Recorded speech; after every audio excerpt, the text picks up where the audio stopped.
So, Dana, I think the mainstream media doesn't really want people to know that this is a well-organized machine. This is not a bunch of kids that just came together and somehow put this whole thing on display for Saturday.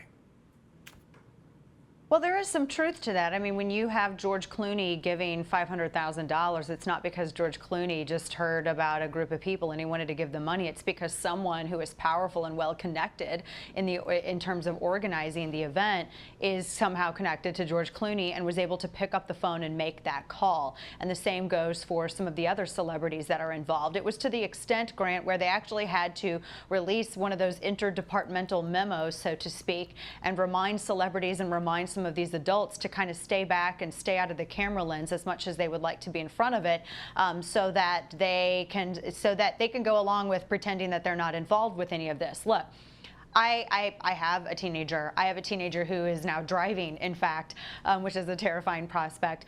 And as a parent, you protect children. You protect them until they're mature enough. You protect them until they're emotionally mature enough, physically mature enough, until they can make decisions for themselves. What you don't do, Grant, is exploit children to make the arguments that either you yourself can't make or that you want to make, but sounds inarticulate and inappropriate coming out of the mouth of a 40 or 50-year-old anti-gun advocate. And that's the problem that we're looking at here. And that's why no one really in the media wants to talk about some of the people who are taking part in organizing the event. I just saw a press release that went out with Everytown and Mom's Demand. And I will have you know, Everytown is a huge fan of Stop and Frisk. And this is an organization, along with Mom's Demand, that have consistently rejected the idea of any kind of safety measures at all whatsoever, while simultaneously saying that law-abiding, gun-owning Americans like myself somehow don't have any solutions for safety, when yet I've approached them repeatedly to work with organizations, perhaps maybe like even Eddie Eagle or School Shield or Project Child Safe, and they've rejected every single overture. So